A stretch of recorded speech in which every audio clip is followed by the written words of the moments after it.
Olá, meus amigos. Hoje estou aqui com Igor Ximenes para um bate-papo muito bacana e você vai conhecer melhor esse fera depois da vinheta. Roda aí, Nicolas. Olá, conectados de plantão. Está começando mais um Oficina Cast. Você sabe, o podcast da agência mais criativa desse Brasil, que é a Oficina Digital. Estamos aqui hoje com o meu amigo Igor Ximenes. É Tudo isso aí, beleza? Denis. Ótimo, muito bom estar aqui com vocês, rapaz. Show de Gostei do teu bola. cenário, gostei de tudo. Tô ficando inspirado aqui, Olha né? aí, Gostei beleza da tua pura. caneca.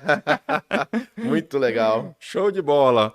E para começar, meu irmão, é uma satisfação de ter você aqui na nossa agência. Pô, que benção. Bom estar E, aqui.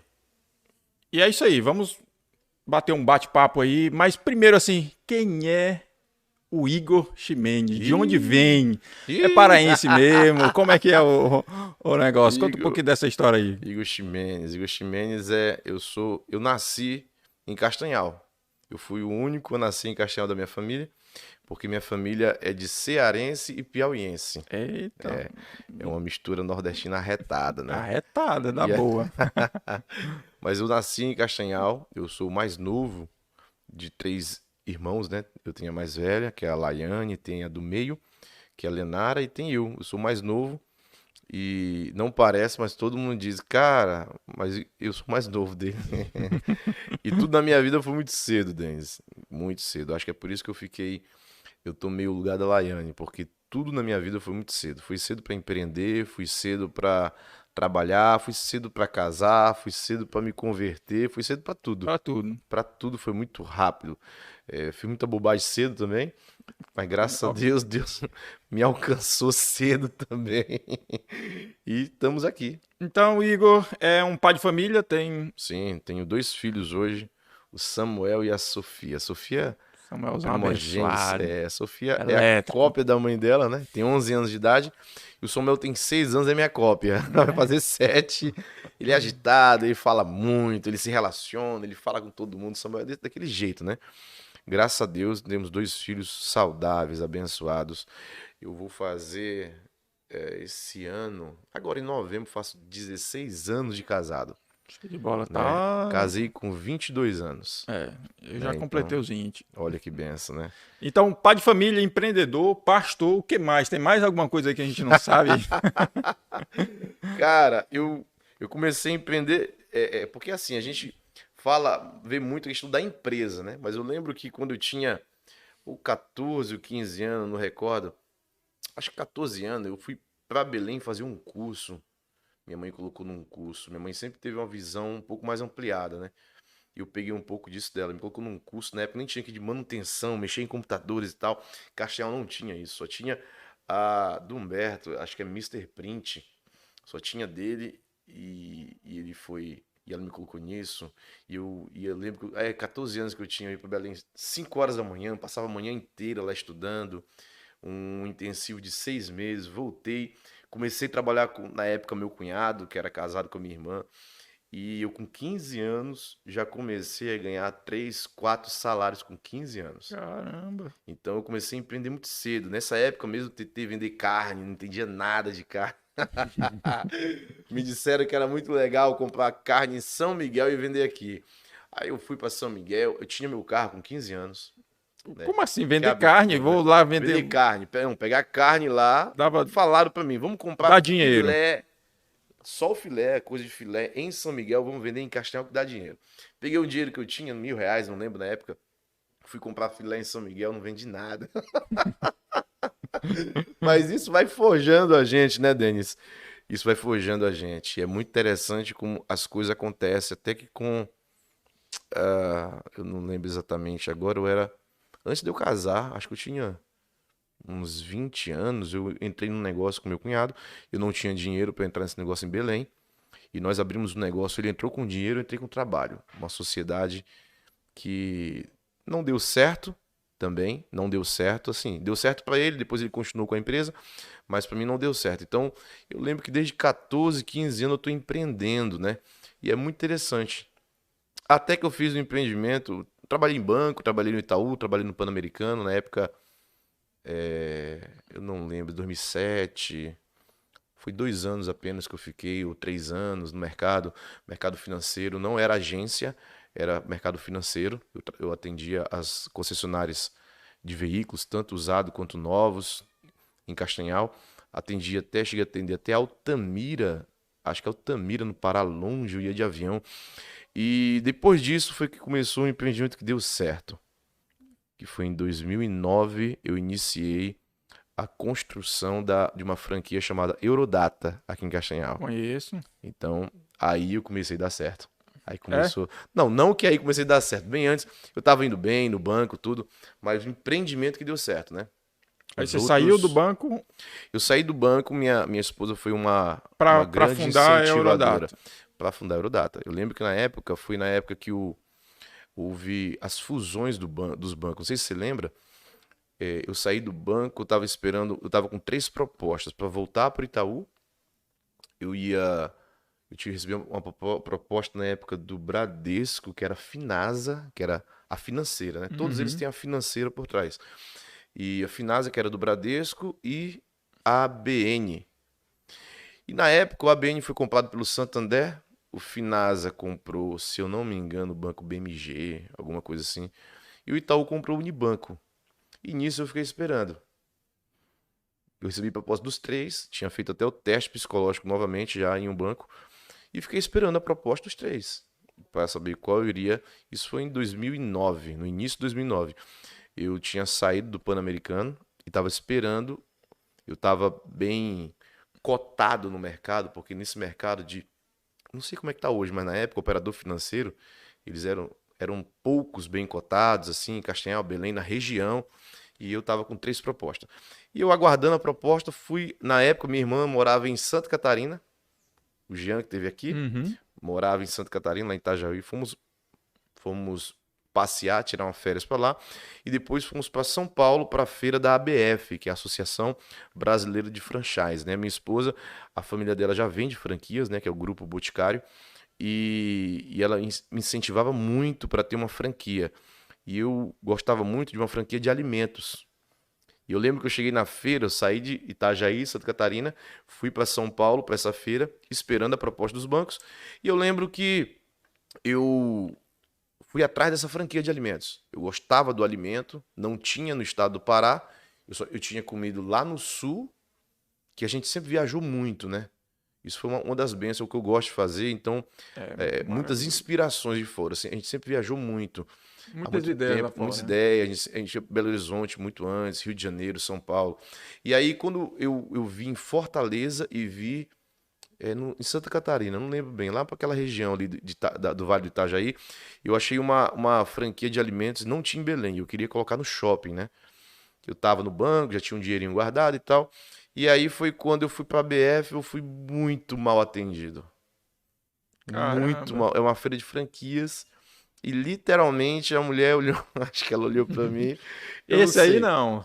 Cara, sabe quando você é mal atendido, você fica frustrado, porque eu gostava muito. É tão interessante essa questão do atendimento, Denis. Eu não sei se vale abrir um parênteses aqui, Com não sei certeza. nem quanto tempo a gente tem, mas isso me marcou. Porque eu não queria só o negócio, eu gostava do alimento, eu gostava do produto. E depois que eu fui mal atendido na feira de franquias, eu queria montar um negócio. Cara, eu nunca mais voltei para comer nesse lugar. Parece que ficou marcado aquele atendimento ruim na ABF. Eu nunca mais. Hoje eu viajo, eu vou pro Sul, vou pro Fortaleza. Eu nunca mais vi, na verdade. Mas quando eu lembro, depois disso, eu vi, eu não deu mais vontade de comer. Eu falei, não vou mais comer. Parece que ficou marcado aquele mau atendimento. E é muito interessante Cara, para a gente aprender com com isso. certeza. Nós somos E eu empreendedores. acredito. Às vezes, um mau atendimento gera uma aversão àquela marca, né? É muito interessante isso. Você que trabalha com marketing digital, é muito interessante isso. E eu lembro que na época a minha esposa falou: tu tem que trabalhar com treinamento, você gosta de ensinar pessoas. Você tem que trabalhar com Caiu. treinamentos e cursos, porque nessa época eu já dava treinamento no âmbito eclesiástico, né, na igreja. Eu sempre dei treinamento, eu era professor de escola bíblica e ela falava que eu ensinava muito bem, que eu tinha que trabalhar com cursos e treinamentos. E eu não conhecia nada desse mercado. E eu fui pesquisar, só tinha a Microlins, que era muito relevante em Castanhal, e eu conheci a Eurodata. a Eurodata eu conheci na feira de franquia e a Eurodata foi o oposto. Na mesma feira. Na mesma feira. E foi o Do mau oposto atendimento. daquela empresa de alimentos. Foi atrás de um negócio, voltou Não, com os outro. caras me trataram como um príncipe. Parecia que eu era um milionário ali. Então, eu achei interessante, só que no fundo eu queria entrar no banco, porque o meu sonho era seguir carreira bancária. Eu queria ser gerente, eu queria ser regional, eu queria ser diretor. Eu sonhava com uma carreira no banco, né? E aí eu lembro que eu aguardando muito tempo, vi a proposta da Eurodata na época, eu não estava tão animado, fiquei assim, ganhava muito bem na época do. Eu lembro que. Eu não lembro, não vou falar valores aqui, mas dá para o pessoal fizer conta eles vão saber. Eu não lembro exatamente quanto era o salário em 2008, mas eu ganhava uns 10 salários. Uns Ó. 10 salários na época no banco. A financeira sempre pagou melhor. O banco de agência que a pessoa vai, a gente chama de varejo, né? Então aquilo é o varejo. A financeira é o que trata de negócios. E como eu trabalhava na financeira, que é negócio, eu ganhava muito bem. Naquela época já. E aí eu falei, cara, eu não vou sair do negócio que eu ganho 10 salários, 7, 10 salários Para arriscar. para arriscar numa empresa. Eu acho que não há sentido. E aí quando eu voltei para Castanhal com a proposta da Eurodata, eu tinha o dinheiro inicial para fazer, eu iria pegar um empréstimo bancário para realmente fazer o plano de negócio. Cara, parece que tudo deu errado. E esperando as propostas dos bancos. Eu falei, cara, não é possível. Esperei um mês, esperei. Não, esperei Parecia um estar dando mês. errado, né? Parecia estar dando errado, exatamente. Boa colocação. Parecia estar dando tudo errado. E eu lembro que é muito interessante, eu aprendi algo com o meu mentor, que é o pastor Josué Gonçalves. Ele diz uma coisa, Denis, que decisões decidem destinos. Boa. Decisões decidem destinos. E é muito importante, eu quero abrir um parênteses aqui, para você que está nos assistindo agora, valorize, se você tiver, tem gente que não tem, mas valorize mentores e conselheiros. Valorize. Tenha mentores e tenha conselheiros. Cara, é muito importante isso. E eu lembro que eu fui orar, né? Eu sempre, antes de tomar uma decisão, eu oro, eu faço alguns testes com Deus. E já em 2009, há 12 anos atrás, né? É isso Rapaz, aí. tá passando o tempo rápido, hein? Já é. 12 anos atrás, eu lembro que eu fui orar. Eu tinha 3 propostas. Eu tava me. Sabe quando a gente se sente valorizado? Eu tinha 3 propostas bancárias. E eu me sentindo muito valorizado. Cara, vou escolher em qual banco que eu vou entrar. E nada de acontecer. Eu lembro que eu falei com uns 2 gerentes e falaram, cara, tu sabe, né? O Itaú comprou o Unibanco. Aí eu falei com o do Bradesco. Então, o Bradesco comprou o banco BMG, se eu não me engano foi o BMG, ou foi o HSBC, BMG, eu não lembro qual foi na época. E a gente todos eles estavam fazendo fusão. E na fusão, eles demitiam algumas pessoas, mas eles não podiam demitir todo mundo. Então, eles estavam agregando e recolocando todo mundo no mercado de trabalho. E eu fiquei esperando. E esperei. E a E Eurodata nada. ligando pra mim. Eu falei, cara, eu vou ter que investir Mas dinheiro já no tinha se tempo. apaixonado pelo negócio da Eurodata, Eu não da tinha. educação, Não, sair do não, banco para a não. educação, ainda estava. Não, a minha paixão era o banco. A minha paixão era o banco. Só que uma coisa, minha esposa, que foi uma ajudadora realmente nessa época, ela abriu meus olhos. Ela falou: você gosta de ensinar. Então tu vai se dar bem nesse negócio e tal. Eu falei, cara. E um operador de negócio no banco nada mais é do que um vendedor, um representante, né? Mas operava na bolsa, Não, eu operava, ações, não, mercado algumas... de automóveis, Uhum. né? Então todos, financiamento de Ah, veículos, tá. basicamente financiamento de veículos. Então nós tínhamos negócios, tinha que ver taxas e relacionamento com principalmente o gerente ou o dono da concessionária. E aí, nesse negócio todo, ela abriu meus olhos e eu lembro que eu pedi um conselho para minha sogra na época. Ela é uma mulher muito empreendedora. Por isso que eu digo, às vezes a Ó, palavra, uma frase de um empreendedor, às vezes pode mudar a nossa mente, pode mudar o nosso curso. E claro, eu fui orar. E quando eu fui orar, Deus, como é que tá o nosso tempo? Tá muito avançado, não, hein? pode ficar à vontade, aqui Eu é não, limitado. para não abrir, porque é muito longo, mas é como se eu, só para você entender, você que está assistindo nos entender, é como se eu tivesse, não foi isso, mas só para você entender, é como se eu tivesse falado, Senhor, se esse telefone vier para cá, eu vou entender que é para Mas eu já fiz isso. Cara, foi exatamente como eu pedi pra Deus. Que não foi um telefone, né? Foi uma. Até a frase, tudo que eu pedi, quando eu entrei em contato, aconteceu isso. Exatamente na hora veio uma paz no meu coração. E eu falei, eu não vou mais esperar o banco. Por isso que eu digo, decisões decide destino. Olha o que aconteceu, Denis. Eu falei, eu vou montar um negócio e vou esquecer as propostas do banco. Só que na hora eu pensei, eu não tenho dinheiro. Eu só tenho o inicial. E agora? Eu tinha 10 a 20% do dinheiro que precisava para montar um negócio. Eu falei, e agora? O que eu vou fazer? Eu vou falar com a minha sogra, eu vou falar com quem, eu vou no banco, porque crédito eu tinha, né? Vou pegar no banco um empréstimo. Aí eu decidi. Aí eles me ligaram da data e falaram, olha, eu tenho um desconto agora. Eu lembro que era julho, final de julho de 2009. E julho é veraneio e as passagens de avião são caríssimas, né? E eu falei, cara, se você vier agora em julho, fechar negócio, a gente dá um desconto. Eu falei, mas julho nem dá, é muito cara a passagem, comprar em cima da hora. Aí eles falaram, a gente desconta da taxa de franquia, pode comprar passagem. E foi. Só que eu já tinha o sinal, né? Na verdade, eu tava só negociando com eles. Aí eu fechei negócio. Eu lembro que eu fechei negócio com eles pelo telefone, sem ter ido ainda, Denis. Pelo telefone eu falei, negócio fechado. E eu ia comprar passagem para viajar. 2 dias depois, um banco me liga.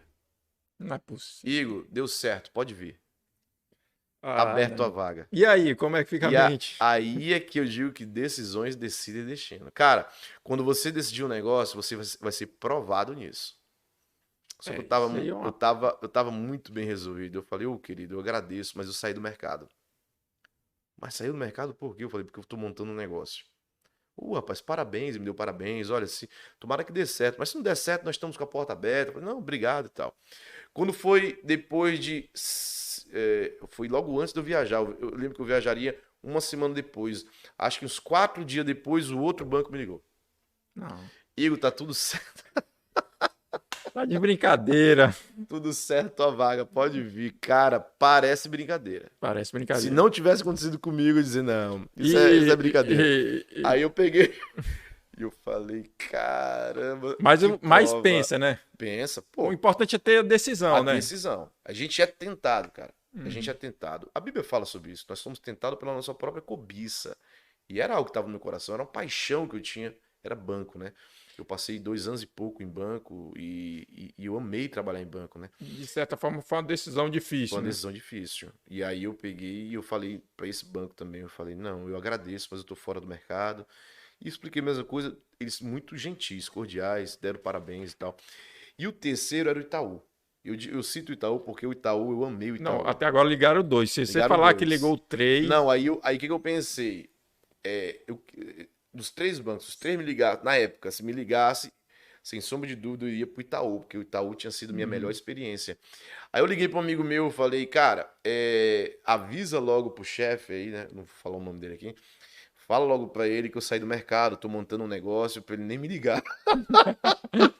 você Porque antecipou se ele logo. me ligasse, era capaz de eu ir.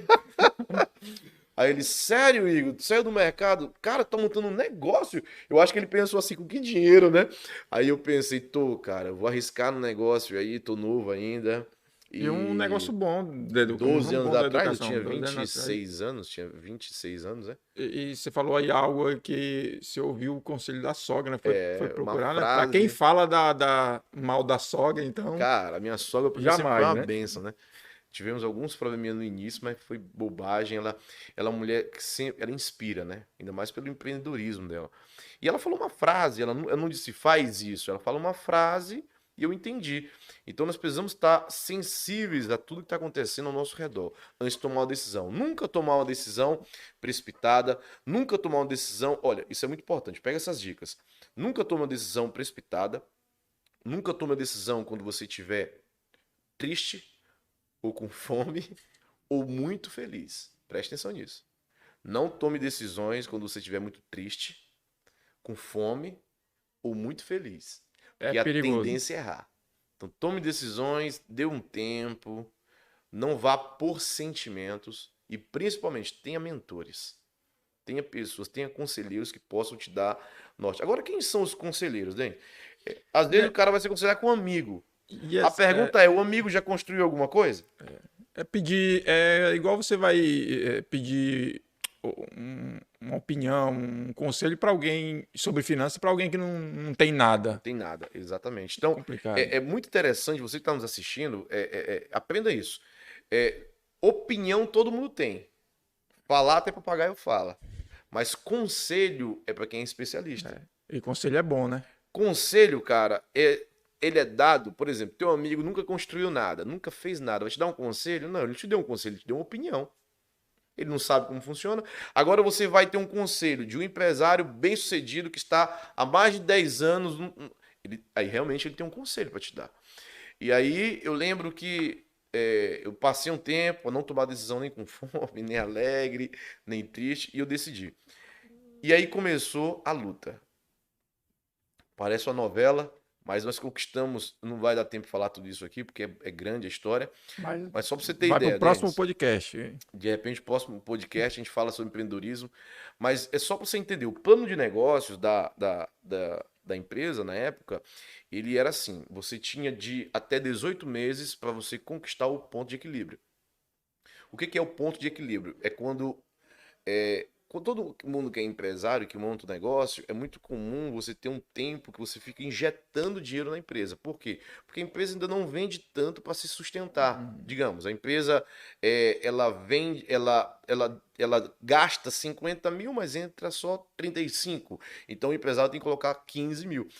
Muita gente quebra nesse momento de abertura de empresa, Denis. Por quê? Porque ele não sabe o que é ponto de equilíbrio, ele acha que vai abrir, já vai dar certo, né? Muito Tudo que entra é otimista. dele. Tudo que entra ele acha que é dele.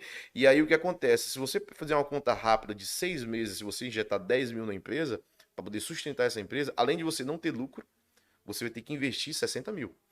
Então, o ponto de equilíbrio da empresa na época eram até 18 meses. E eu não tinha ideia do que era isso, cara.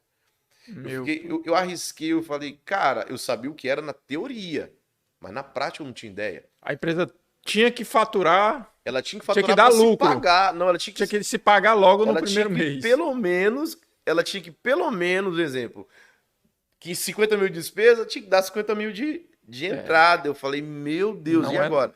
E aí eu lembro que, eu vou falar aqui pra algumas coisas que eu lembro para você entender. Eu lembro que o plano de negócio da empresa era 150 mil. Eu tinha uns 40 mil só. Não, perdão, eu tinha uns 50 mil. Eu peguei 100 mil emprestado do banco. Eu falei, nunca tinha pego um empréstimo. Eu falei, tô ferrado, né? 100 mil emprestado no banco. E aí, montei um negócio, ficou lindo, muito bacana. Só que aí, eu não contava com plano, com um ponto de equilíbrio, cara. E aí eu lembro que no primeiro mês a empresa, tipo, não lembro os valores agora, mas, tipo, gastou 40 mil e entrou 30. E agora, o que faz? Bota 10. E não Rapaz, eu tinha. lembro que eu peguei minha esposa e falei, cara, a empresa precisa de dinheiro, não tenho dinheiro pra nada. Aí eu lembro que na época, ela baixou, aí o primeiro mês... Eu aquele- já, aí eu já fiquei- tinha ido pedir conselho pra sogra de novo. Aí eu falei, não, vai ter que dar certo esse negócio. Primeiro, o plano de negócio era quantos meses? 18. Eu falei, esse negócio tem que dar certo. Porque eu não vou ter dinheiro pra isso. Aí minha conta ficou logo no negativo. Aí eu falei, segundo mês, de novo. Aí eu falei, Jesus amado, o que eu fiz da minha vida? Eu não tô ganhando dinheiro, eu tô gastando o que eu não tenho e eu ganhava tão bem. E é desse jeito, irmão. Empresa é desse jeito. Aí eu lembro que a Passa Lília... tanta coisa na cabeça. A Lília baixou 20 mil de empréstimo pessoal. Cara, pra quem sabe o que é CP, empréstimo pessoal, a taxa é muito alta. Ela pegou 20 mil na conta dela, eu peguei 30 mil na minha conta, ficou 50 mil. E eu peguei, comprei umas coisas no cartão, utilizei meu cartão de crédito, na época eu tinha um limite de uns 15 mil. Juntou tudo, ficou Só, 65 só mil. nessa conta aí, pra mim, ainda não fecha ainda. Muito bacana. Aí- Isso é só pra respirar, né? Não, isso é só pra pagar a conta. Eu fiquei com medo, o que eu vou fazer, né? Aí no terceiro mês, nós conseguimos o PE, que é o ponto de equilíbrio. No terceiro já. No terceiro mês, Então já- ela se pagou. E aí o pessoal na franqueadora falaram, cara, o que tem em Castanhal que esses caras estão conseguindo isso? E aí, 18 para 3, hein? e aí era 18 meses. O retorno de investimento, que era o lucro, era até 36 meses. E eu falei, não tem que ter lucro logo. Esperar 3 anos para ter lucro. Não dá. E nós tivemos números tão importantes, Denis, eu lembro que eu inaugurei realmente a empresa em janeiro de 2010, o início de janeiro, se eu não me engano foi 10 de janeiro de 2010. E eu lembro que em janeiro de 2011 nós estávamos com lucro, e um bom lucro. Em Maravilha. 12 meses exatos, nós conquistamos lucro. Eu lembro até que eu tinha um cofre na empresa, e de um amigo meu que trabalhava comigo no administrativo, tinha muitos funcionários na época. Que loucura, né? Tinha dinheiro pra nada, e cheio de funcionário. E aí eu lembro que eu paguei todas as contas, tudo, cara, royalties, tudo, tudo. Maravilhoso. Aí sobrou dinheiro, eu falei, meu amigo, tá sobrando dinheiro aqui, que conta que a gente tem que pagar? Eu era tão acostumado a pagar conta que eu não tinha olhado o sistema ainda, só pagando conta, pagando conta. E ele falou, não, todas as contas já foram pagas. Eu falei, não tem como, tem dinheiro no cofre. Ele, todas as contas foram pagas. Eu falei, não tem como, tem dinheiro no cofre. Aí eu abri Paga o aí, acha cofre, gente pra peguei e pagar. tinha 15 mil sobrando. Eu falei, cara, tem alguma coisa errada, a gente cobrou mais de alguém, vamos ver de novo. Eu abri o sistema, fui ver, tava com 15 mil de lucro. O primeiro mês. O Eu primeiro fiquei mês de muito lucro, feliz. né? No segundo mês de lucro, eu comprei um carro zero. Muito novo, né? Só pensava nisso. E de lá pra cá, graças a Deus, Denis, foi um tempo interessante. A gente conquistou, Herodata chegou a ser o maior faturamento do país. Você tem ideia? Cara, Então, tinha quase 400 unidades na época, isso há alguns anos atrás, né? Quase 400 unidades espalhadas no país. Tinha, se eu não me engano, 360, 380. E Castanhal chegou a ter o maior faturamento do país, do Brasil. Ganhamos muitos prêmios de venda, várias vezes maiores vendas no Brasil. E e foi um naquele tempo muito período a bom. concorrência é muito baixa ainda, né? É, De escola. a gente sempre teve a maior concorrente que foi a A Microlins, né? Microlins. Mas aí tem espaço para todo mundo. Na Tem. verdade, nós chegamos a ter 2.000 e poucos clientes, alunos, 2.000 e poucos alunos, escola profissionalizante. E mesmo com os evadidos, que a gente chama, são aqueles que deixam de estudar, nós ficamos com 1.400, 1.500 ativos, frequentando aulas. E isso é um número, para quem está me assistindo, tem escola, sabe que são números absurdos para a escola. Uma escola boa, escola com 500 alunos é uma escola boa. Hum. E nós tínhamos 2.000 alunos, 2.100 alunos nós chegamos a ter, 2.100, 2.200 alunos, e realmente revolucionou a cidade, cara. E essa sua jornada empreendedora aí continua. O que aconteceu? Eu vi outras Eurodata, vi Belém, né? Depois vendia de Belém, aí já foi uma questão vocacional, né? Aí eu entrei de sócio com a minha irmã, sou sócio até hoje do Instituto Beleza, né? Na época, quando fez 10 anos de franquia, eu não queria mais ter franquia, porque ainda tenho hoje, mas a franquia ela é muito boa, só que ela te causa uma certa cobrança, né? E mudou muita coisa no mercado. E eu entrei numa. Eu sempre me dei muito bem com o pessoal da Eurodata e foi quando nós encerramos a nossa a parceria, digamos assim, de franquia. E eu comecei a apostar mais em faculdade. Hoje nós temos um polo de faculdade que, graças a Deus, hoje, 2021, ela é a maior faculdade EAD do Brasil, que é a FAEL. A FAEL tem o maior número de alunos EAD, faculdade de distância no É Brasil. presencial e online ou é só Não, online? é online. Nós temos a opção, se a pessoa quiser ir no nosso polo, estudar, não tem um computador, não sei como, sem problema. Pode frequentar gratuitamente o nosso laboratório e estudar lá. Esse número de aluno é grande ou não? É um percentual Eu não, mínimo? Como é que tá essa galera que estuda? Tá todo mundo com computador, com internet em Porque hoje casa? você estuda Tem na uma... palma da mão, né? Você pode estudar pelo Todo mundo celular, tem, né? né? Então a plataforma você estuda pelo celular, pelo tablet, por notebook, do jeito que. Hoje tudo é na palma da mão, Então né? Então praticamente não a tem. plataforma da Fael ela é fantástica e é muito barato, né? Uhum. Então a Fael, inclusive, está vindo com novidade, tá vindo cursos aí na área da saúde, né? Eu não sei exatamente, porque hoje eu não estou mais na frente do negócio, Denis, né? É uma outra É outra história. história. Então, em 2015, eu costumava dizer que eu sou. Na época eu dizia assim: eu sou empresário de profissão, mas eu sou pastor de vocação. Eu fui consagrado a pastor em 2015. E aí. Desculpa. Ainda fiquei muito tempo na frente da empresa. E aí o negócio é, puxa muito, né? Muito. A gente tem que ter uma dedicação total, né? Eu lembro que em 2018, eu, em oração, Deus começou dentro de mim, me cobrar muito. Ninguém me cobrou, foi o próprio Deus. Aí deixando as empresas. E foi o que eu fiz. Em 2018, comecei um processo de saída das empresas. E o que é processo de saída? Nunca saída. Elas são, ainda sou sócio das empresas, mas eu sou uma espécie de mentor dos meus sócios, o estrategista, né? Eu não fico mais operando o negócio, Uhum. não opero mais o negócio. Quando perguntam para mim, eu não sei. E não sei mesmo. Por exemplo, se perguntar no número de alunos, não sei. Então, hoje eu tenho uma função lá ainda, que é uma vez na semana, eu dou mentoria para eles. A gente faz reunião estratégica e, quando precisa, eu dou treinamento tanto para eles quanto para os funcionários.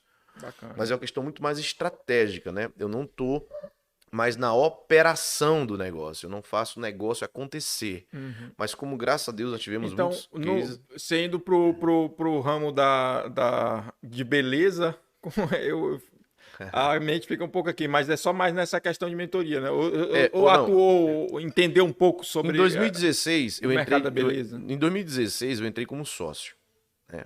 Já existia o Instituto Beleza, a Gabriela e a minha irmã, a Laiane, abriram o Instituto Beleza em Castanhal. Em 2016 eu entrei como sócio.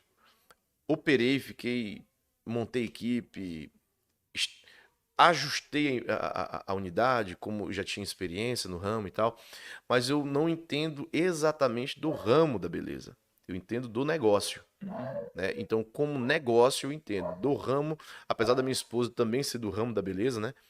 Que é do Boticário, nunca me interessei pelo ramo da beleza. E, na verdade, depois de 2015, não me interessei mais por ramo nenhum, né? Eu fiquei muito mais ligado na questão de liderança. Então, uma coisa, tá, o que que você fez a partir disso? Eu estudei muito sobre liderança, empreendedorismo, eu entendi que existe alguns passos. Tem o empreendedorismo, a pessoa acha que é só empreender, não é. Não. Depois a pessoa tem que se tornar um líder. Depois de se tornar um líder, na verdade, o processo é outro. Você se torna um empreendedor, depois você se torna um gestor, que é um administrador, depois você aprende sobre ser líder, líder por inspiração, porque até então eu falhei nisso, eu errei nisso. Eu confesso que eu fui um mau líder por muito tempo na Eurodata e eu não liderava por inspiração, eu liderava talvez por forma autoritária, de alguma forma assim. Mas são passos que um empreendedor ele vai aprendendo. Alguns nem aprendem. Eu conheço Uhum. empreendedores com 30 anos aí que não aprendem. E aí eu investi, trabalho, tudo, monto equipe, treino equipe ainda, mas eu não estou operando mais.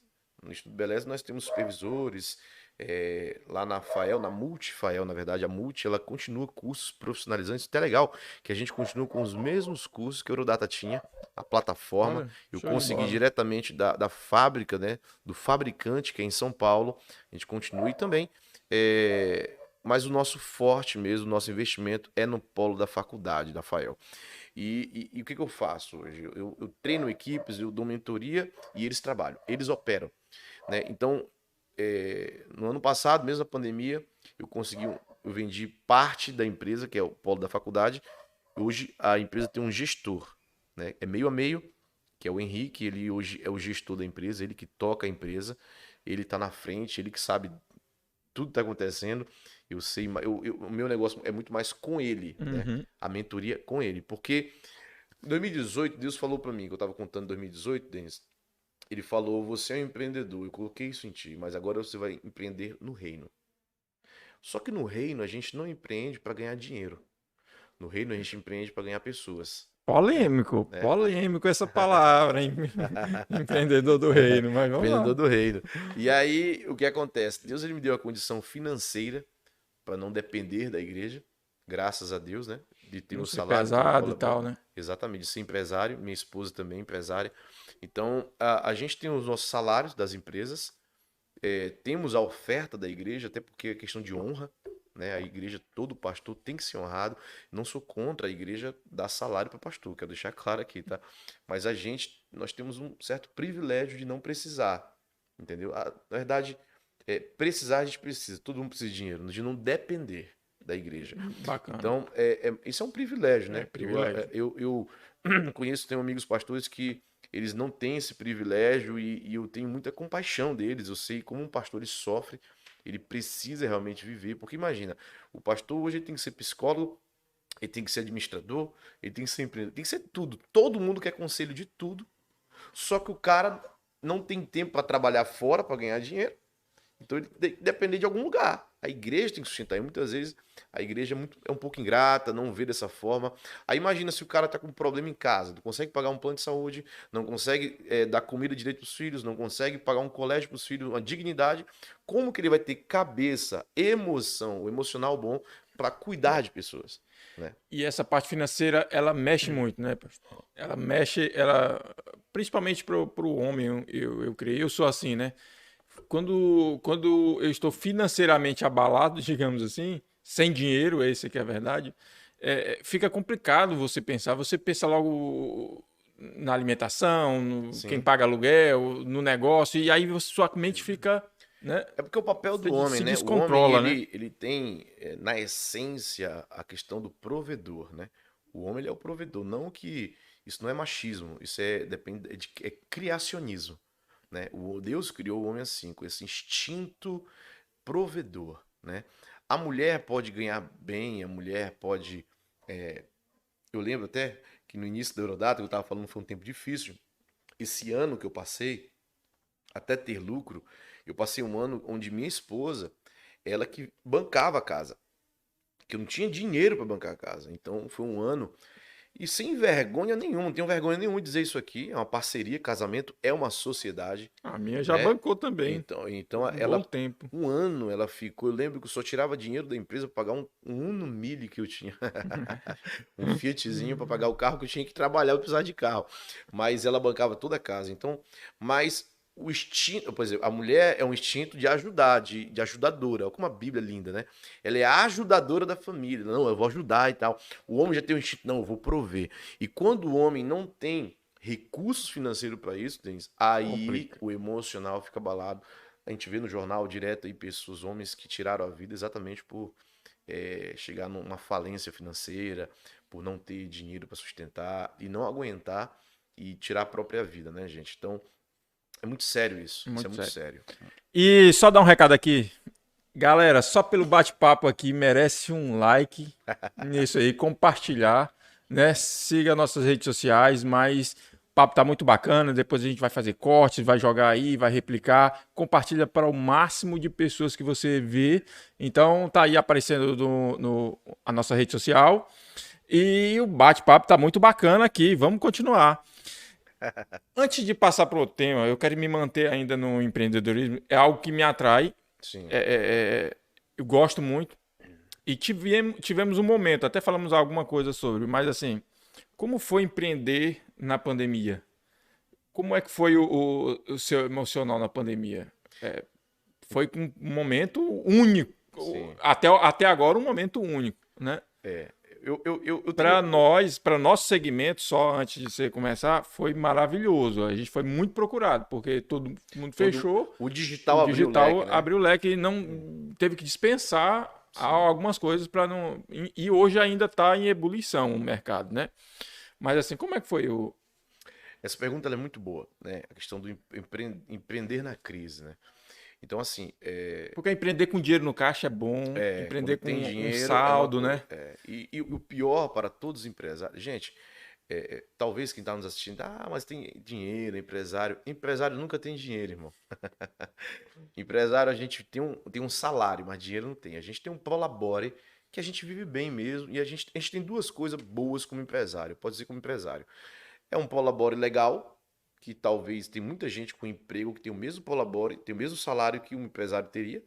É um prolabore legal. E a gestão do tempo que você pode fazer do seu jeito. Você pode viajar, sair quando você quiser. Fora isso, a responsabilidade, tudo que acontece é tão grande, não tem dinheiro. Então, da noite pro dia, e eu me vi assim. Tem ideia, o faturamento da empresa na pandemia não teve. Então, ele caiu para 15% o faturamento.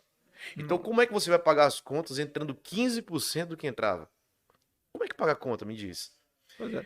Então, uma vantagem de ser empresário é aí, mas tem tudo isso aí, toda essa peleja que você contou no começo, né? Para quem tá pensando em empreender, é exatamente isso aí que você vai passar, viu? Eu passei, É muito todo difícil. mundo Nem, passou. nem muito, É, muitos não pra, aguentam. é muito não aguenta. Muitos É não aguentam. prazeroso, né? Mas Olha, é eu muito bom, contei a minha mas história de 3 meses, a gente conseguiu pagar um ano, mas, por exemplo, dentro da Eurodata, eu aconselhei outros franqueados. Eu lembro que eu aconselhei um franqueado de Maceió, eu aconselhei um franqueado de Teresina, no Piauí, aconselhei um franqueado de São Paulo, aconselhei um franqueado do Rio de Janeiro, pessoas com 3, 4 anos que nunca ganharam dinheiro.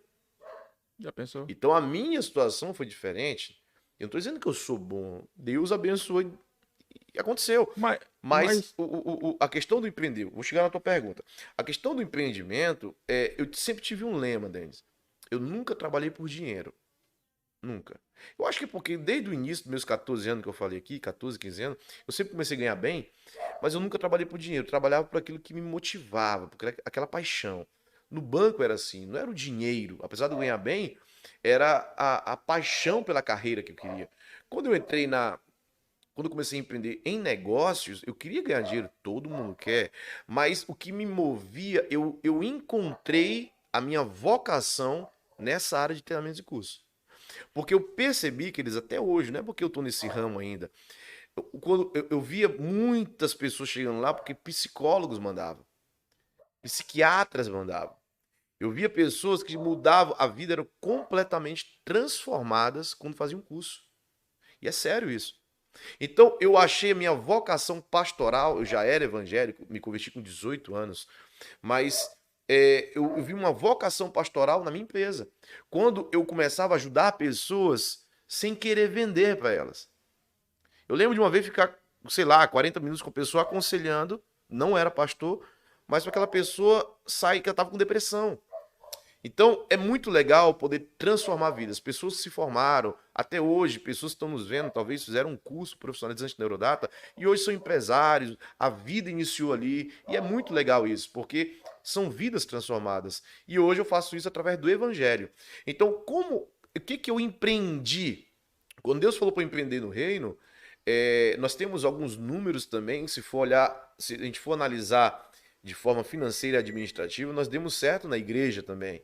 Não era o nosso foco, mas a nossa igreja tem 6 anos apenas e nós já conquistamos muitas coisas que igreja com 20, 30 anos não conquistaram, Denis. E ano passado, especificamente, 2020, Deus colocou no coração, e aí, se eu já fazia isso antes somente como empresário nas coisas naturais, ainda mais se tratando das coisas do reino. Então Deus começou a nos incomodar em 2019 para nós termos uma igreja em Belém. Em 2018 incomodou algumas pessoas, eu fiquei assim, minha esposa, alguns líderes, começou a vir gente de Belém congregar com a gente em Castanhal, olha isso. Onde é que já se viu? Belém tem é. milhares de igrejas. E a E aí distância, né? os caras vinham congregar com a gente em Castanhal. Eu falei, que é isso? Então, 2019, começou a vir uma vontade de ter uma igreja de Belém. E o pastor José estava aqui, não, acho que foi antes da pandemia, ele estava aqui, foi em março. Não, quando foi a pandemia? Eu tô me perdendo no tempo. Ah, Não, perdão, foi março de 2020, né? Obrigado, Nicolas. Então, assim, nesse ano de 2020, antes da pandemia, o pastor José estava em Castanhal. Não sei se vocês lembram, no aniversário da nossa igreja. E ele lançou uma palavra e disse: você precisa abrir uma igreja em Belém. Em Belém, tem muita gente apaixonada pelo ministério. E eu guardei aquilo no meu coração, fui orar, e aí o desejo aumentou. E quando eu fui orar, quando foi pandemia, lockdown, os irmãos permaneceram fiéis no dízimo, alguns ofertaram também. E eu falei, cara, se foi Deus que mandou, é Ele que paga a conta. Eu tenho isso comigo. Se Deus aponta, Ele paga a conta. Não é verdade? pronto. É. Deus apontou, Deus aponta, Ele paga a conta. Eu falei, Senhor, a igreja não é minha. Dinheiro para ir para a igreja eu não tenho. Mas a igreja é tua. Se for tua vontade, vai acontecer. Eu conversei com alguns irmãos, conselheiros da igreja, com os pastores também. Falei, gente, quero abrir uma igreja em Belém. Deus colocou no coração desde o ano passado. O pastor José falou isso no início do ano. Vamos abrir? Vamos, pastor. Começamos a procurar ponto em Belém em julho. Acho que, se eu não me engano, foi em julho. Achamos o ponto em setembro, pra você ter ideia. Fechamos o negócio, passamos um mês, reformamos e dia 10 de outubro de 2020 abrimos a igreja em Belém. E se você perguntar como, não sei. Nós tínhamos no caixa da igreja pouco dinheiro, bem pouco mesmo. E na verdade, eu chamo só de capital de giro, né?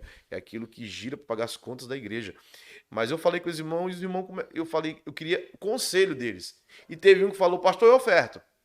O outro eu vou ofertar também. Eu falei, rapaz, esse negócio é de Deus mesmo. Então foi. E aí eu peguei e conversei com o pessoal de Belém, que já tinha o pessoal congregando com a gente, alguns estavam congregando desde 2018 com a gente. Aqui? Aqui. Eles iam só pro culto de Santa Ceia. Então nós já tínhamos umas 50 pessoas, 40 pessoas, eu acho, congregando com a gente de Belém. E aí eu falei, cara, vamos abrir a igreja de Belém. Eles ficaram muito felizes, foram atrás de ponto com a gente.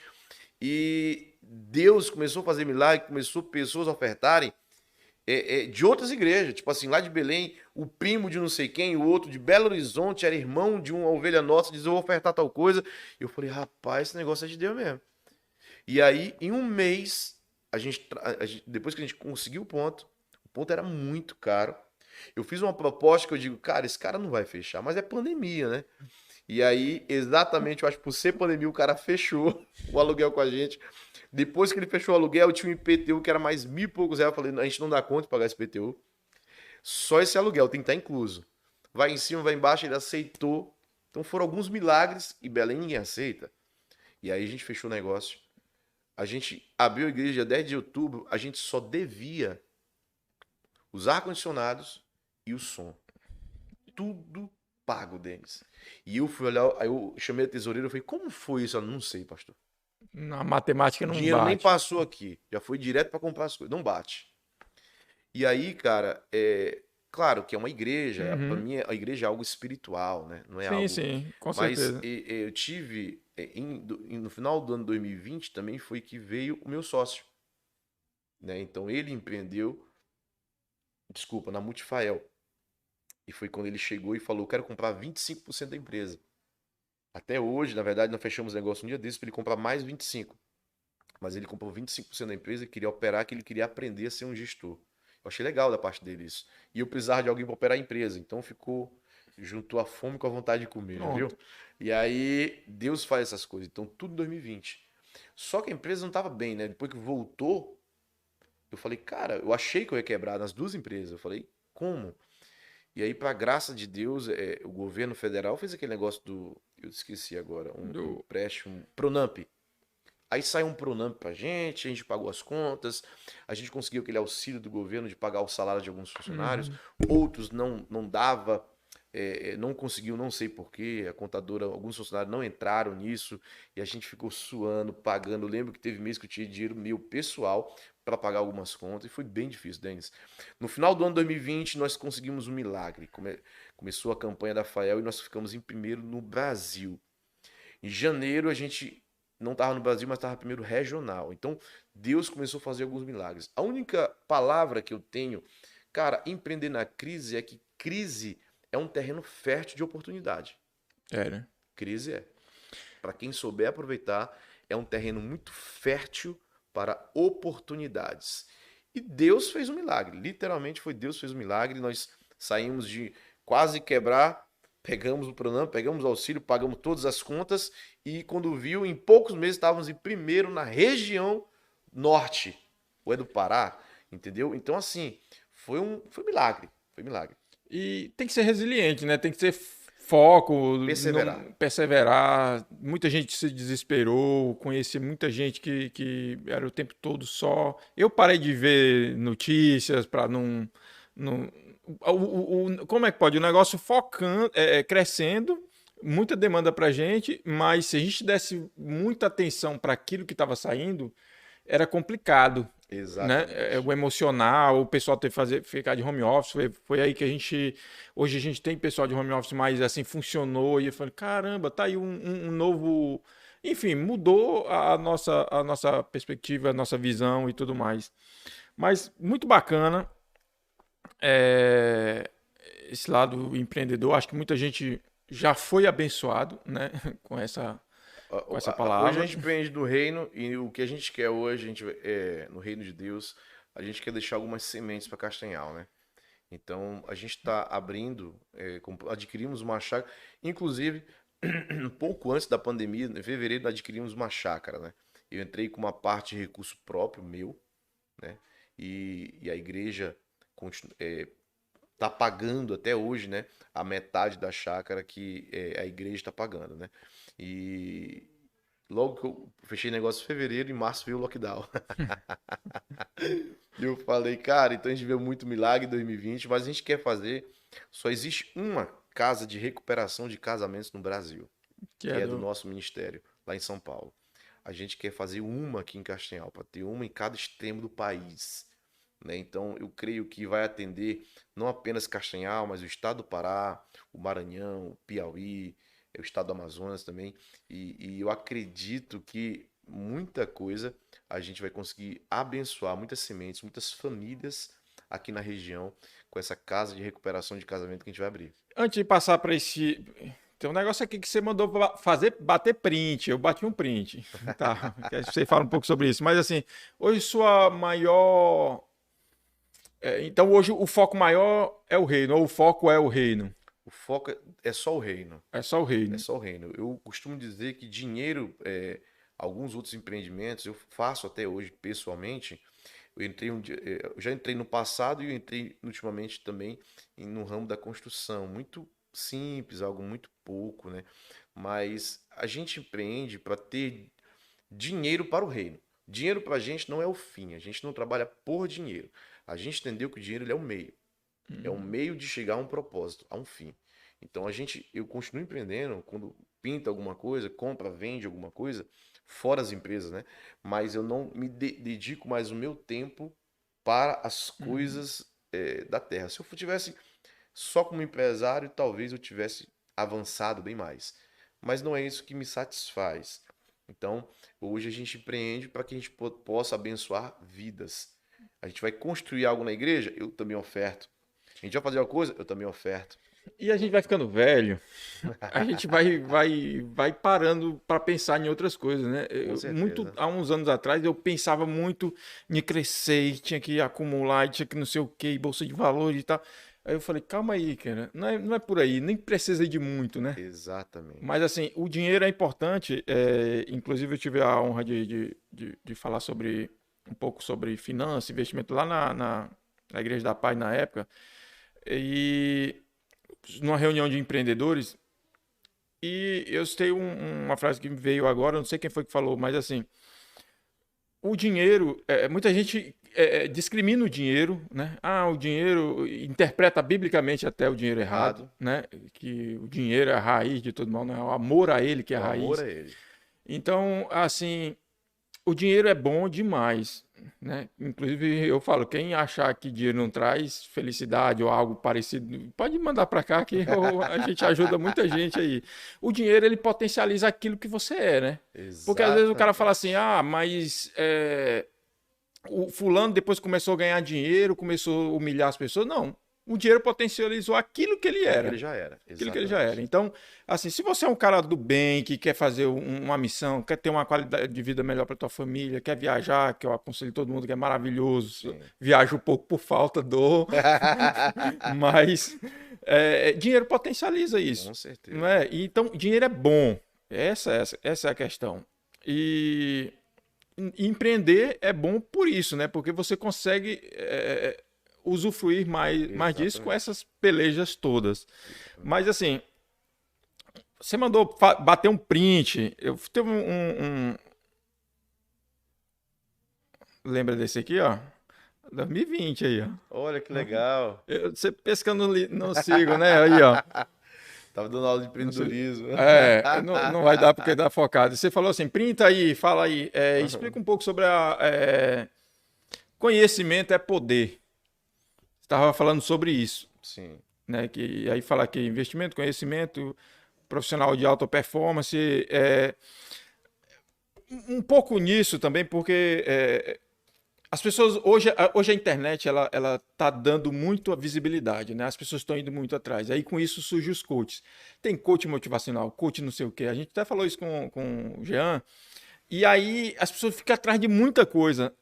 Hoje todo mundo sabe fazer marketing digital, não sei o que, e olha que eu estudo muito. Mas assim, a gente fica nessa vibe e aí as pessoas buscam muito esse conhecimento. De fato, o conhecimento é poder. Explica um pouco mais sobre. Muito, muito legal isso aí, Denis. Antes de responder tua pergunta, você falou sobre o dinheiro, né? Porque as pessoas, o português, a língua portuguesa, ela não explica muito bem quando fala de amar, né? Então, assim, gostar é diferente de amar. Eu gosto de dinheiro, mas eu não amo dinheiro. Então, o que é o amar? O amar, se você for para a raiz da palavra amor, tem a ver com sacrifício. Tem a ver com dar a vida até por isso, entendeu? Então, tem pessoas que realmente o dinheiro está em primeiro, né? É aí que fala em 1 Timóteo, no capítulo 6 fala sobre isso, né? Que é o amor ao dinheiro é raiz de todos os males. Por quê? É aquele que dedica a vida para ganhar dinheiro. Então, tá, você ganhar dinheiro para quê? Qual o sentido? Né? Então, o cara ele não pensa nisso, ele só pensa em ter dinheiro, porque o dinheiro traz para ele uma afirmação de alguma coisa. Talvez ele não teve dinheiro na infância, talvez ele passou por muitas necessidades, ele quer ter o dinheiro.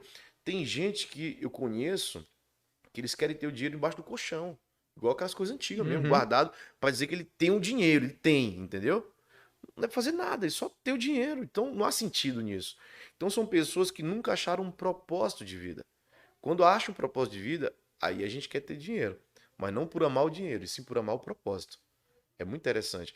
Então, falando da tua pergunta, conhecimento é poder, é porque nós temos uma mania, né? O brasileiro, principalmente, nós temos uma mania de criticar aquilo que nós não conhecemos. Não conhecemos, é mais fácil criticar porque acha que é isso. Então, é uma geração de muito achismo. Muito. Hoje nós vivemos, qual é a crise política que nós vivemos? Narrativas. É quem quiser fala o que quer. Não entende de nada e fala o que quer e acha que é isso, né? Cara, eu quero deixar aqui algo para você. Nós temos que respeitar todo mundo que conquistou alguma coisa, Denis. Você montou a empresa, a oficina digital, tem que respeitar. Não é todo mundo que monta uma empresa, não é todo mundo que conquista alguma coisa, não é todo mundo que é líder. Então, eu quero dizer isso, abrindo esse parênteses, quando eu vejo pessoas criticando governo, criticando empresários, cara, nem sabe o que está falando, entendeu? Então, quando é que conhecimento é poder? As pessoas elas costumam estudar o seu assunto específico, o assunto técnico. Por exemplo, coach. O coach ele ficou banalizado no Brasil, né? Exatamente. Mas eu fiz 2 cursos de coach. E eu fiz um dos cursos de coach, eu fiz com um cara até um americano, lá em São Paulo. E coach não é o que o pessoal coloca na internet.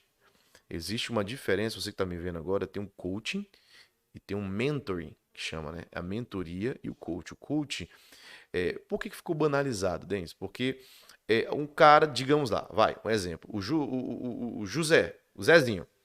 O Zezinho tentou tudo na vida, não deu certo em nada. Aí, de repente, por causa do avanço da internet, que é a tua área, de repente o Zezinho fez um curso de coach meia boca, que ele acha que é coach, não é. Aí ele começa a querer aconselhar as pessoas. Começa a querer dizer o que é o certo.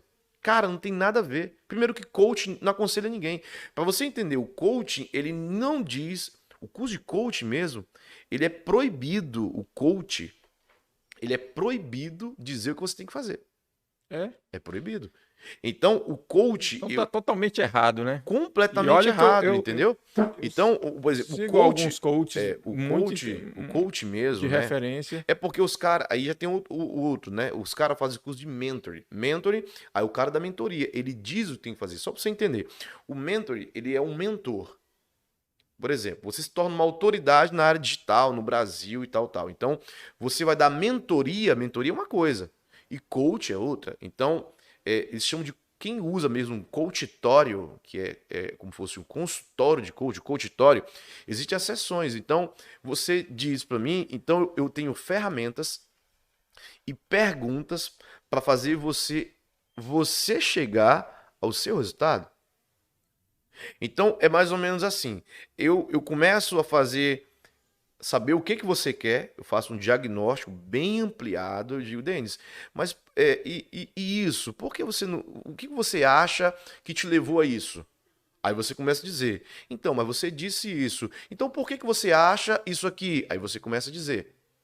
Depois que ele começa a diagnosticar, ele começa a mostrar para ti que você tem a resposta daquilo que você quer. Aí ele te passa uma ferramenta, tá aqui, ó. Essa ferramenta é Vai te isso, isso ajudar. e isso. Para você ver, é basicamente um diagnóstico, ou seja, você tem a resposta daquilo que você quer.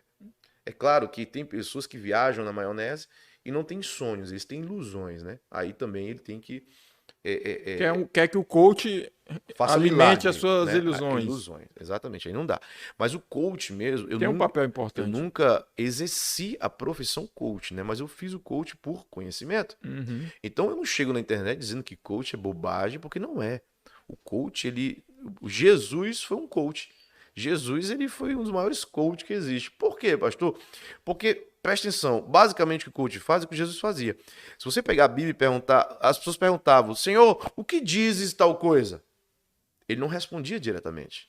Ele não dava o conselho ou a mentoria. Ele fazia o quê? Ele fazia uma outra pergunta. Respondia com uma pergunta, né? Entendeu? É isso que o coach faz.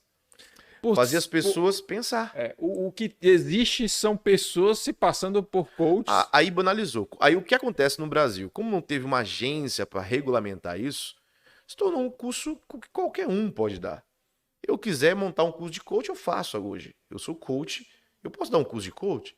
Só que as pessoas, elas têm no Brasil o famoso analfabetismo funcional. A pessoa lê, ela não consegue interpretar um texto, quanto mais um curso. Então, numa turma de 30, talvez a teoria de Pareto funciona muito, que é 80-20, né? Você vai ver 80% das pessoas não entendendo nada e 20% entendendo.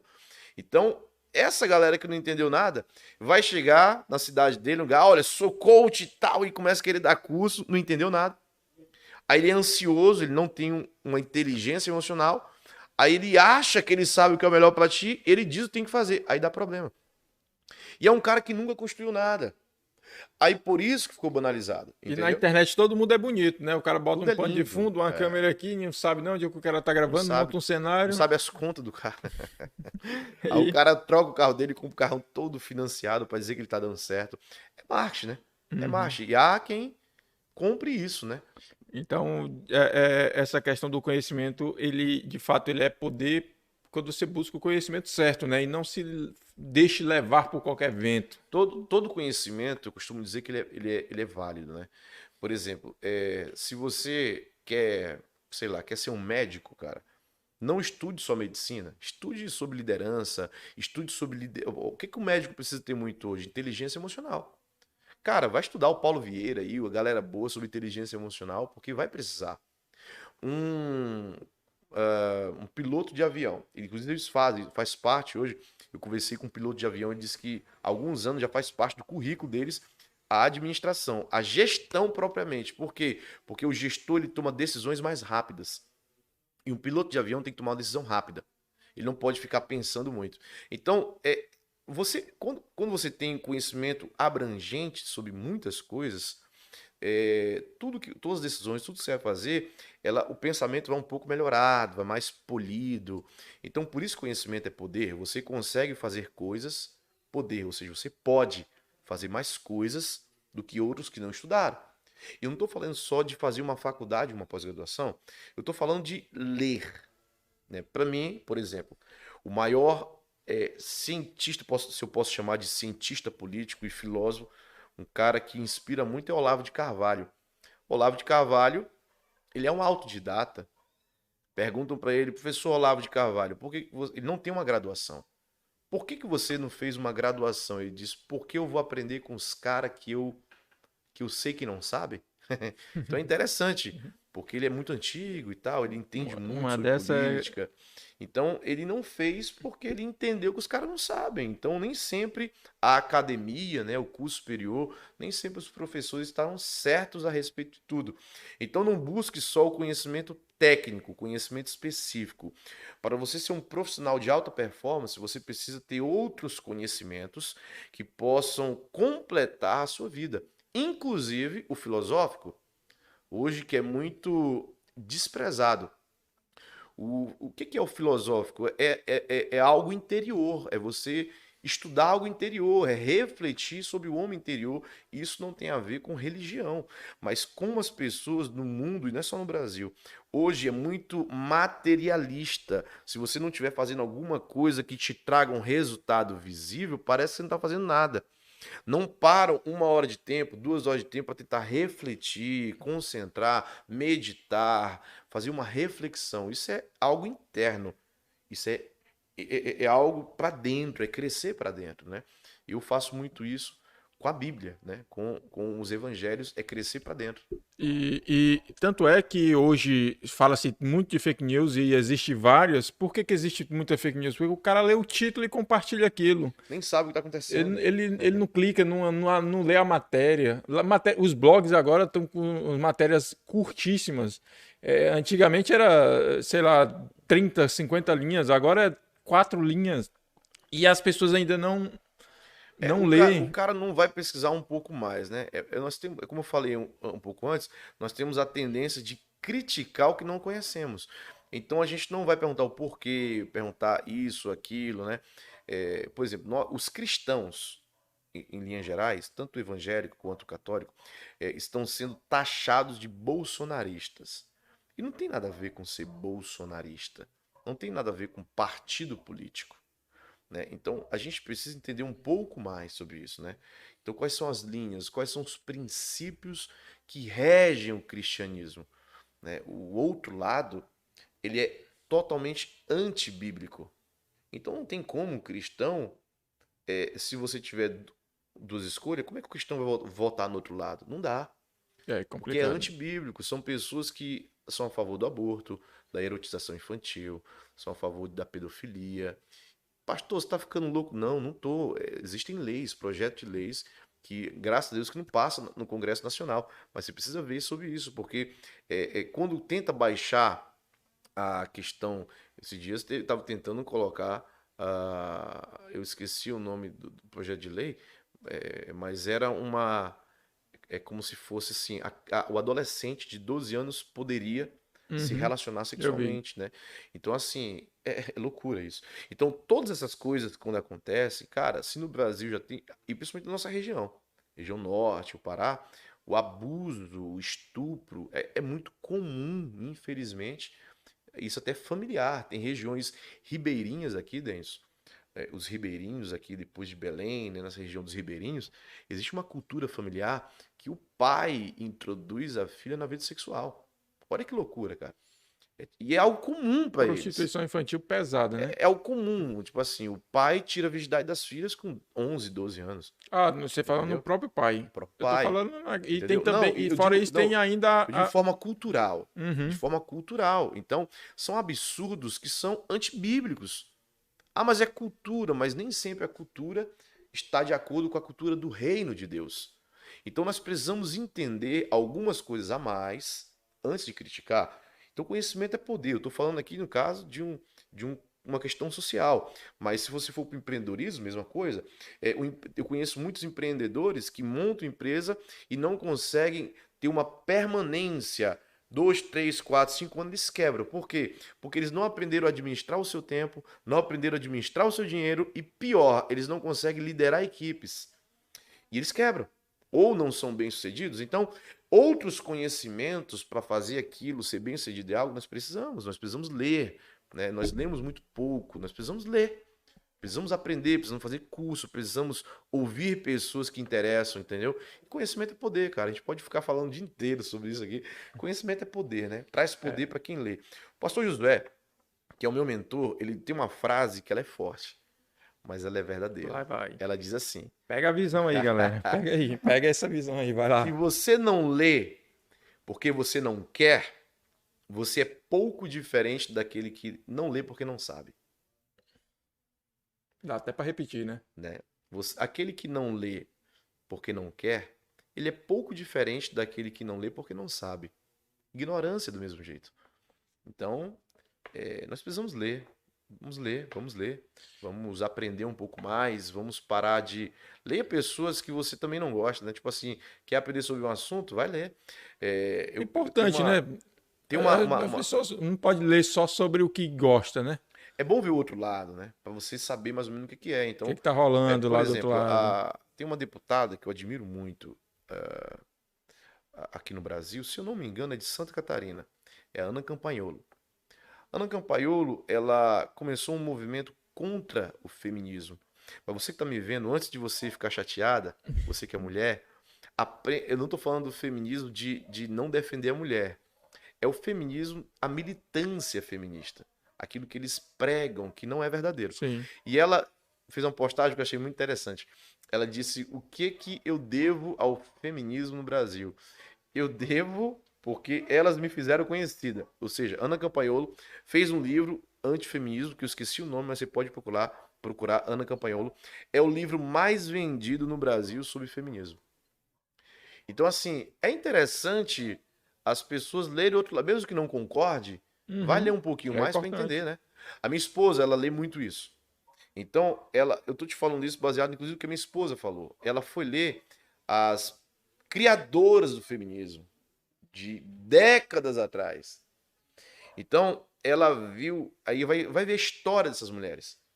Vai ver o que elas pregam no livro. Cara, se toda feminista lesse os livros delas, da criação, elas deixavam de ser feministas. Porque são alguns absurdos que não tem lógica. Não tem lógica. Então, por isso conhecimento é poder. Nós precisamos aprofundar um pouco mais e não ficar ouvindo narrativas, não ficar ouvindo aquilo que a pessoa diz que é. Ah, fulano disse. Quem disse? Pô, por que disse? Então, tem no mínimo esse questionamento, né? Eu falo muito, eu falo isso até no meio cristão, Denis. Até no meio cristão. O que a gente prega muito lá na igreja? Cara, leia a Bíblia. Se a Bíblia é o manual de fé do cristão, por que muito cristão hoje é enganado? Porque não lê a Bíblia, cara. Porque se lesse a Bíblia, pastor não enganava. Nenhum pastor enganava. Nenhum líder enganava. Só que os caras não leem a Bíblia. Não sabem o que é o evangelho. Não sabem a história judaica cristã. Aí é levado por narrativas, por críticas, por não sei quem, por sei o que lá. Aí por quê? Porque não lê a Bíblia. Inclusive o Douglas tem é genial. É genial aquele quadro que ele fala assim, você entendeu errado. Exatamente. São ele vai com coisas, Saulo, né? É genial porque são coisas que você fala assim, caramba, cara. Teve algumas lá que eu falei assim, eu entendi errado mesmo. Entendi muitos anos errado. Então, já assisti até várias vezes e estudei com base naquilo. Então, assim, tem muita coisa boa, né? Tem muita coisa boa na internet, muita né? coisa boa. Tem muita coisa ruim também, a gente tem que seguir uma galera, assim, quando eu digo ler o outro lado, ver o outro lado, é só pra gente saber o que eles estão falando.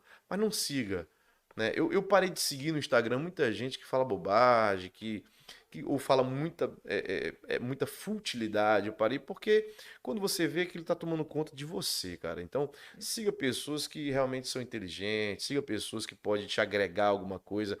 E eu tenho algo comigo, né? Aprendi com o meu pastor. Eu sempre tô falando do meu mentor, né? É muito interessante você ter mentor por causa disso. Você aprende algo com ele. E ele tem algo com ele e eu tenho isso para mim. Eu peguei para mim alguns anos atrás.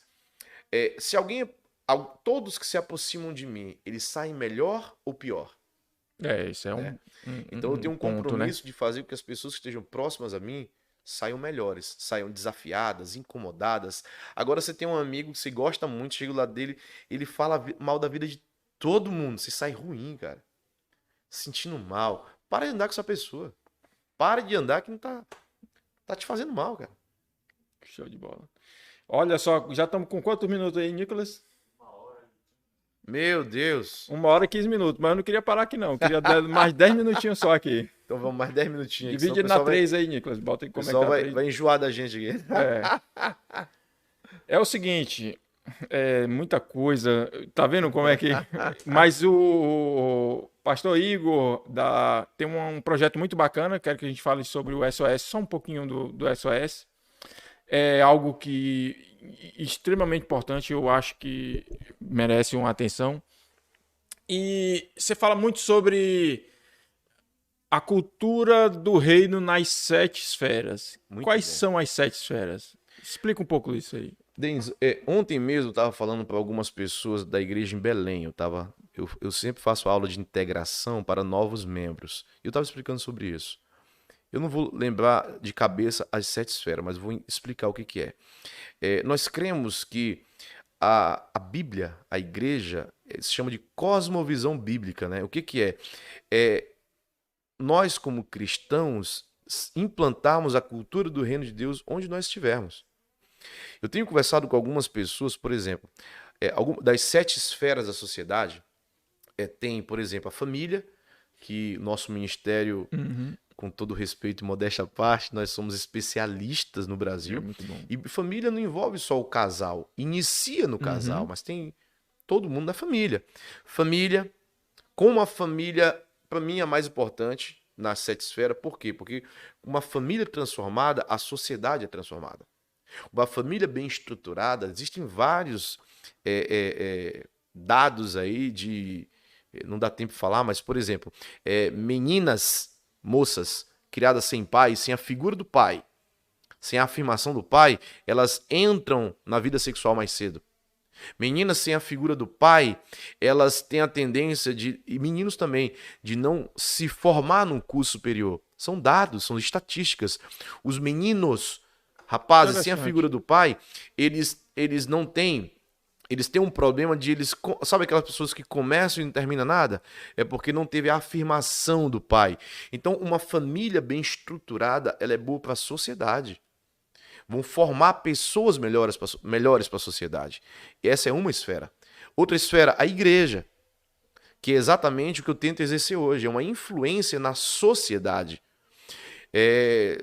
A gente pega, tem vários pastores, João Calvino, por exemplo, ele foi um dos nomes responsáveis por muitas leis, na época do concílio, a lei de Genebra, um homem que influenciou através da igreja, ele mesmo, uma influência em leis para o país, cara. Então, assim, eu acredito em presidentes da República, governadores de estado, prefeitos que tenham pastores como conselheiros. Por quê? Mas pastores idôneos, sem partidarismo político. Quero deixar claro isso aqui, né? Eu sou contra o pastor da igreja ser candidato político. Eu acho que são duas vocações diferentes. Eu não vejo problema um auxiliar. O cara é pastor auxiliar, vai ser candidato, não vejo problema. Agora, o pastor da igreja, não, ele não pode. Ele é uma coisa ou outra, né? Então, a política é também uma esfera. Então, nós temos família, igreja, política, nós temos educação, tem artes, né? As artes, por exemplo. Cara, as artes, Denis, quem é que está doutrinando o mundo? Hollywood, cara. O cinema. Então, nos Estados Unidos tem a BV Filmes, outros que já se levantaram para influenciar. Tem até um programa que eu tenho ele aqui no celular. Eu esqueci o nome dele agora, cara. Depois eu posso, tu coloca na descrição aí, que uma série que eles fizeram. Eu não vou achar agora. Uma série bíblica, mas muito bem feito, cinematográfico. Então, sobre Jesus, muito legal. Nós temos aí a Globo, né, que doutrinou tanta coisa ruim por tanto tempo, tá no meio das artes, entendeu? A comunicação, parte de tecnologia, entendeu? Então eu acredito que a gente não precisa, todo mundo que entrar na igreja ser pastor. Não precisa todo mundo ser pastor. O que você precisa ser, por exemplo, na área da economia, né? Eu vim dela, economia. Um empresário bem-sucedido que implante a cultura do reino de Deus na sua empresa. Eu lembro que na minha empresa, não sei se eu falei isso aqui, muitas pessoas eram curadas, cara, de ansiedade, depressão, porque a gente dava um conselho, pedia permissão para falar da palavra de Deus, e a gente falou, não, pode falar. A gente falava da palavra de Deus e pessoas eram curadas, entendeu? E o SOS Depressão vem disso. Desde aquela época, entendeu? Mas foi uma visão mais ampliada que Deus colocou no coração do meu cunhado, do pastor Jean. Hoje ele é o coordenador do SOS Depressão. Eu dei uma direção, uma mentoreada nele de como ficaria melhor e hoje funciona muito bem. Muito bem. O SOS Depressão, você ter ideia, é um grupo de apoio, né? É um grupo de apoio a pessoas com problemas emocionais, ansiedade, depressão, tristeza profunda. E nós temos toda terça-feira, às 19 horas, lá na nossa igreja. Não é na igreja, é no anexo, né? Lá no anexo é um bate-papo, né? Muito legal. O SOS Depressão já ajudou tanta gente, Denis, tanta gente já recuperada, curada. Várias pessoas, o Edson, por exemplo, 15 anos com depressão, 15 anos tomava remédio de depressão, tomava 7 remédios por dia. Temos várias pessoas se mutilavam, pessoas marcadas de mutilação, tentando suicídio, e hoje estão bem, estão curadas, congregando na igreja, com toda a sua família. Então são coisas que na prática está funcionando, né? A gente não fala, a gente não nós não temos a pretensões de substituir o psicólogo, pelo contrário, em muitos casos, a gente fala para ir para o psicólogo, né? Indica Encaminha, né? caminha E psicólogo, é importante que as psiquiatra. pessoas fiquem cientes, né? Que não é um trabalho de psicólogo, é um grupo de apoio e orientação. Não, isso. Mas Não ainda tem, substitui. né? Tem educador físico. Tem. Não substitui o psicólogo. Nós cremos, tá chegando em Castanhal, meu primo tá chegando agora aqui, a esposa dele é psicóloga. Acredito, ela é evangélica, acredito que ela vai estar com a Dando gente um nesse. apoio. Eu acredito que nós teremos em breve uma psicóloga aí, né? Mas assim, gente, você tem ideia, olha, tem muita gente com tristeza, achando que tá num quadro depressivo. Às vezes é um problema. Tiveram vários lá, principalmente mulheres, hein? Mulheres. É apenas uma questão hormonal. Então, quando a gente vai ver, a gente começou a aprender um pouco sobre isso. Por isso nós temos educadores físicos, né? Pessoas que começam a fazer atividade física, começam a mudar os hormônios, começam a mudar o corpo e sai da depressão. Porque na verdade não era uma depressão, era um quadro depressivo Uhum. que estava levando aquela pessoa a ficar muito triste e era algo físico. Então tem muitos casos, pode ser algo espiritual, pode ser algo emocional, é uma doença na alma, tá? Eu digo assim, pode ser uma raiz só, a causa maior, entendeu? Tem pessoas que são problemas físicos, né? Que aí causam um problema na Uhum. alma. Então, essa questão da cosmovisão bíblica que nós estamos fazendo, nós temos hoje já, nós temos autoridade hoje para falar tanto na área da família. Nós temos três áreas que a gente já atua muito bem hoje, Denis, que é a área da família, né, a área do SOS Depressão, que é exatamente esse cunho social, né? É a igreja fazendo seu cunho social. E na área da economia, né? Que a gente tem da mentoria para alguns empresários de como ser um empresário à luz da Bíblia. Nem todos seguem, né? Mas a gente tenta. E também algumas É pessoas. difícil, né? Difícil demais, né? Mas a gente tem que formar. Uhum. É como eu digo, formar missionários para viver no mundo aí, né? O que parece, pastor, é que às vezes existe alguns tabus que a igreja não pode entrar na política, que a igreja não pode entrar no empresário, no empreendedorismo, porque parece que não se pode se misturar com algumas coisas e tudo. Mas tem tudo a ver, né? A igreja consegue dar um suporte para tudo, né? É porque a Bíblia tem a resposta para tudo, né? Então a Bíblia diz quem é o dono do ouro e da prata? É Pois é. Deus, cara. Ele fala da parábola dos talentos, de multiplicar os talentos, fala de dinheiro, economia, tem muito. A Bíblia fala muito de dinheiro e economia. Até porque o dinheiro, ele mostra muito quem nós somos. Você falou isso aqui, de potencializar quem nós somos. Então o dinheiro, por exemplo, a Bíblia, quando o homem cai, lá em Gênesis capítulo 3, a Bíblia diz que você viverá do suor do teu rosto, do suor do teu rosto comerás. Então, se o salário do pecado é a morte e o salário do trabalho é o dinheiro, eu como do suor do meu rosto. Então, eu estou dando o quê? Tempo. Então, tempo é vida e é dinheiro. Uhum. Então, dinheiro tem algo espiritual. Dinheiro é espiritual. Tô num projeto aí em breve, de repente eu vou estar falando aqui no teu podcast, um projeto Vamos lá. que fala sobre dinheiro, tá? Dinheiro é Importantíssimo. espiritual, gente. Dinheiro é espiritual. Tivemos, não dá para entrar nesse assunto agora, mas é, dinheiro é espiritual. A Bíblia tem resposta para isso. A Bíblia tem resposta para casamento. A Bíblia tem resposta para comida. Então nós vemos hoje comida que está matando a gente hoje. Já lá no passado fala das leis cerimoniais, né? De o que você come, o que você não come e tal. Então a Bíblia tem resposta para tudo. A Bíblia, ela está antes de tudo, né? Os grandes pensadores, filósofos, antropólogos, os homens que ajudaram a fazer as leis humanas, né? Cara, a Bíblia vem antes disso. Né? Então, assim, por que não pode falar de política? Pode sim. Nós entendemos que as melhores leis, né, foram criadas exatamente por causa da Bíblia. Né? Países com raízes protestantes, se pegar na história, eu estou falando de estatística, você pode pesquisar. Países que lá atrás eles até apoiaram Martinho Lutero, naquelas teses de Martinho Lutero sair do catolicismo e tal. Tiveram países, fazendeiros, grandes homens de negócio da época que apoiaram Martinho Lutero. E a partir disso, veio alguns países terem o protestantismo como raiz no seu país, né? E esses países são hoje muito bem sucedidos, cara, né? A gente tem que perceber por que são bem sucedidos, porque eles seguem princípios bíblicos. Por que o judeu ele é tão rico? os caras mais ricos do mundo são os judeus. Seguem princípios bíblicos. Então, tava estudando sobre isso esses dias e, de fato, os caras são os caras que mandam na América, são os judeus, né? A América é rica, mas por trás são os judeus, cara. Entendeu? E me fugi aqui, rapaz, do que eu ia falar, mas assim, o mesmo, às vezes, as mesmas pessoas que falam que o dinheiro não traz felicidade, é a mesma pessoa que fala que eu não me envolvo em política. É difícil, como é que não se envolve em política? Não tem como. Não tem como. A Bíblia o cara pode não gostar e não falar, mas ele tá envolvido. A política, ela envolve toda a nossa vida. Imagina aí, cara, a gente viu agora no lockdown. Cara, que absurdo. Pessoa sendo presa porque estava em praça pública. Isso é política.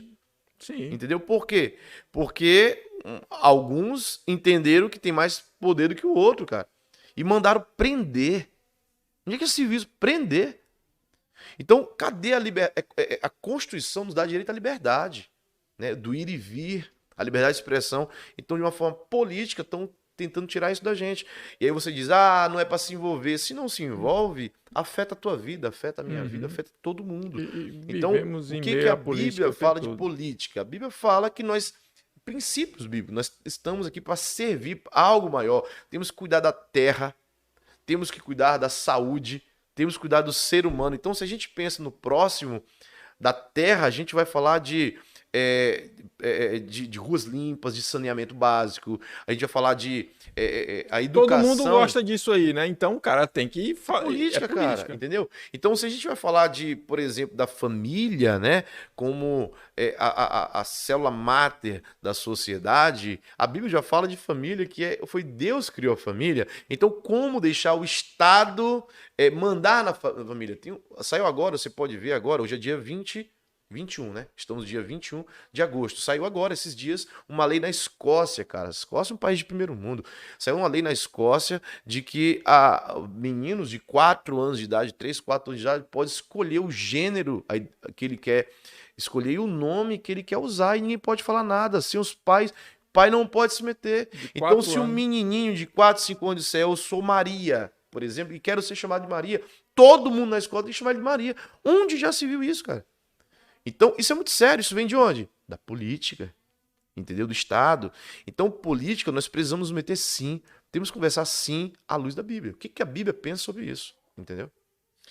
Show de bola. Eu acho que agora a gente vai parar. Tem que parar, é muito assunto, né? Dá pra dividir em 3, né? Foram muitos assuntos aí.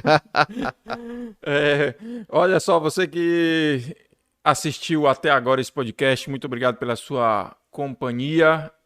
Peço novamente aí, coloca aí do Instagram do pastor Igor. Temos Igor Ximenes. Esse é o nosso.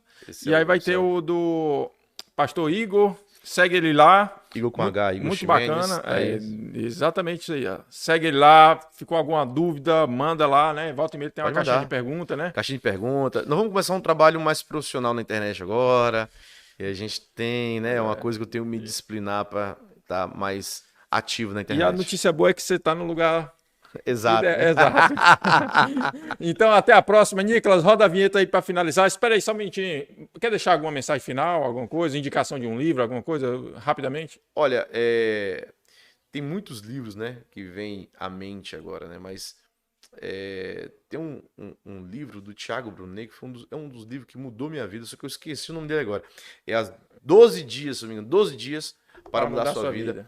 Thiago Brunet, você que está me vendo agora, se você puder, lê esse livro. Comecei a ler esse livro. Ele marcou, na época que eu li, ele me marcou. E é interessante para você começar a entender algumas coisas na sua vida. E obrigado pelo convite, obrigado. É muito bom estar com vocês, galera da Oficina Digital, trabalho muito bom, esse podcast muito legal. E tamo junto aí, viu? Descontraída, bacana, né? Muito bom. Beleza, então até a próxima, galera. Valeu! Roda a vinheta, Nicolas, e finaliza.